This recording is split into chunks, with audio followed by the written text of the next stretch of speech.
everybody, it's Miss Marie, and I'm here for our STEAM Thursday today to talk to you a little bit about animals that you see probably all year long, but you probably don't really notice them into the fall. They are called crows, and in the fall people like to put up scarecrows as their decorations and things like that. Scarecrows are human-looking characters built out of usually straw and some old clothing.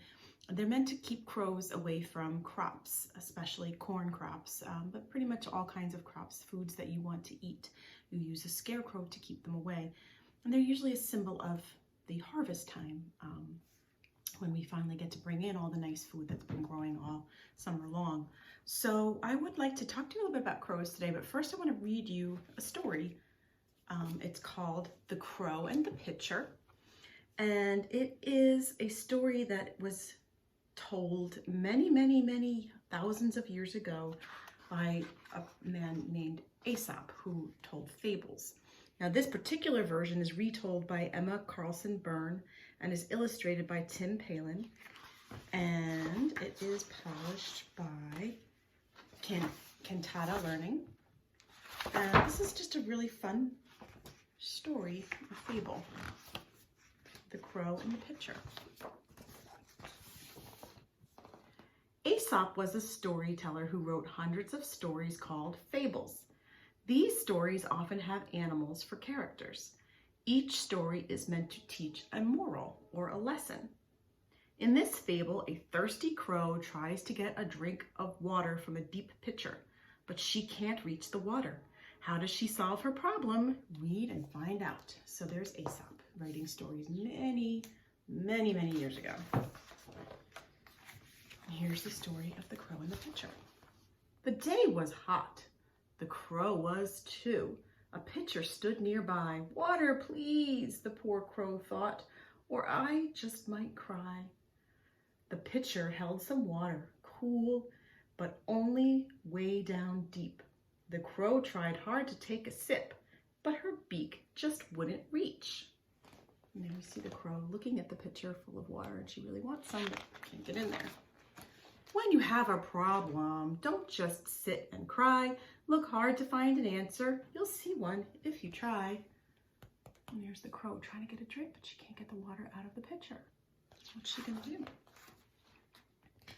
She reached from the left and from the right, and even from the air, she twisted, turned, and jammed her beak as far down as she dared. See her trying to get her beak in there? But that pitcher was so deep, too deep, she flapped away so sad. Then as she spied a pile of rocks, a clever thought she had. How are rocks gonna help her with those pitchers of water? How is she gonna use the rocks? Let's see. Oh, you can see she has an idea because there's a light bulb over her head. Aha! When you have a problem, don't just sit and cry. Look hard to find an answer. You'll see one if you try. Aha, says the crow. She grabs the pebble or the rock. She flies with it in her beak. She drops it down into the pitcher of water. Huh, does that do anything? Let's see. The crow picked up a little rock and held it in her beak. She dropped it in the pitcher with a plinkety plink, plink, plink. In she tossed another rock and another the same way. She worked so hard that she just knew she'd have a drink that day. What's going on in the pitcher as she's dropping in more rocks? Do you see? The water's getting higher. When you have a problem, don't just sit and cry. Look hard to find an answer. You'll see one if you try. Look all the rocks she's put in that pitcher. As she piled the rocks inside, the water rose up high.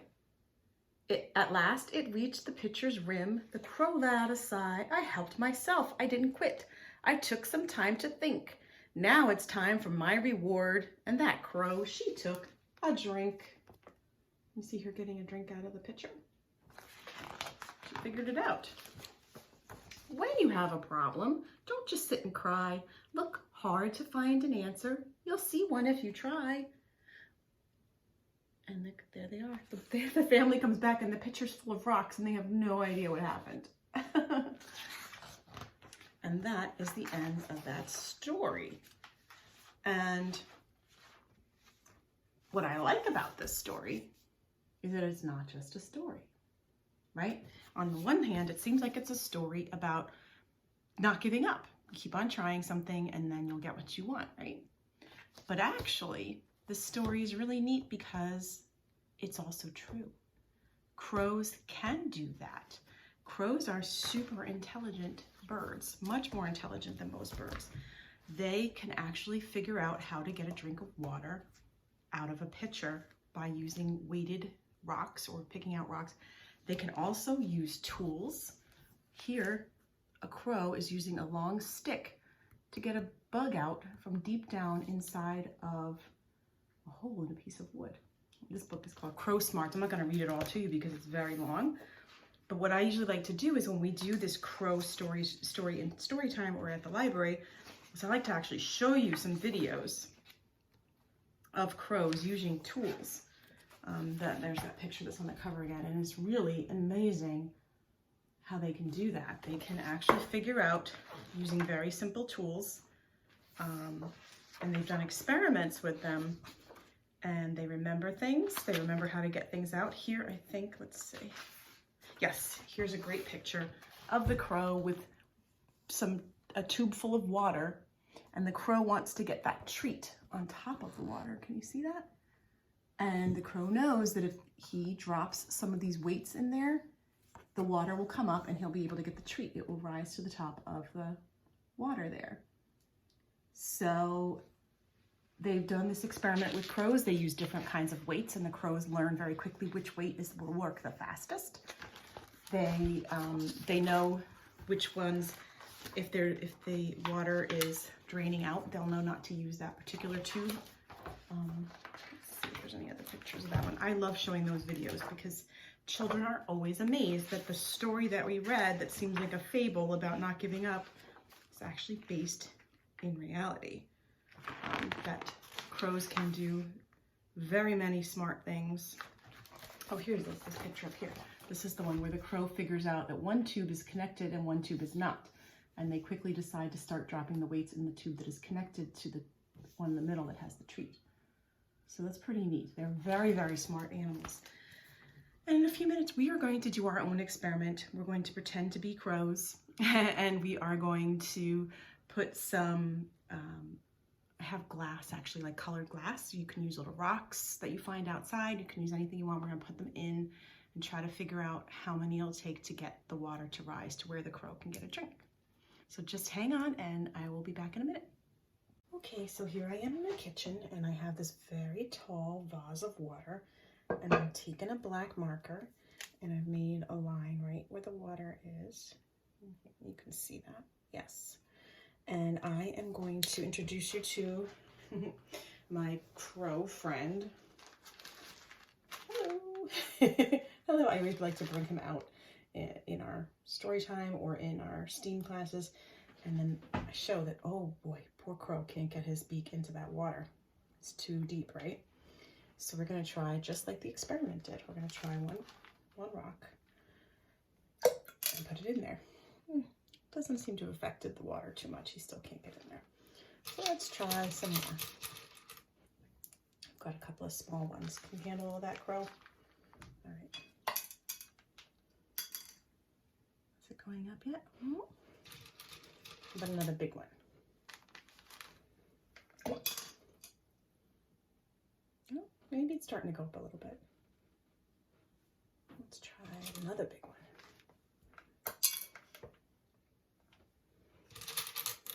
Another big one.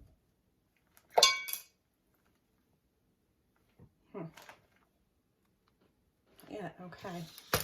Let's see. I've got a whole bunch of these glass beads. Is it in there deep enough yet? Oh, no, but I can see it's definitely going above the black line now. Can you see that? What if I put in a whole bunch at once? Yes. Yes, it is definitely going up. Still not deep enough for our crow friend. Let's get some more. Oh, that's a tiny one. Here's a big one. Let's put a tiny one, big one in. Do it yet? Nope. But you see the water level is rising. What do you think, Crow? All right, how about we do a bunch of small ones? Oh, wow. I visibly can see that now. Can you see how much the water has jumped up? Almost.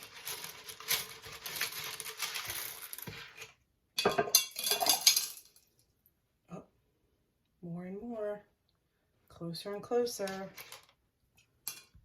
Now, if I were as smart as a crow, I would know. I would have already picked through, found all the rocks that were the biggest, and I would have made this go faster, because crows are really smart. Oh, not quite. All right. Let's see. Let's see how much the water level is going out. And that is from displacement. That means the weight of the rock is pushing the water up because it's displacing the water that weighs the same amount. So for the bigger rocks, push up more water, right? Oh. Yes, okay. Almost. Oh, there's a really big heavy one. Let's see, Crow, did that work? Oh, it's peeking there. It's wet. Yay! The Crow got a drink of water. And we learned about displacement, which is when the weight of an object is dropped into water, it displaces the amount of liquid that weighs the same amount as the rock that put in there.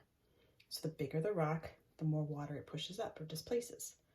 And we learned that crows are very smart animals that like to solve puzzles and can figure out things and learn how to use tools.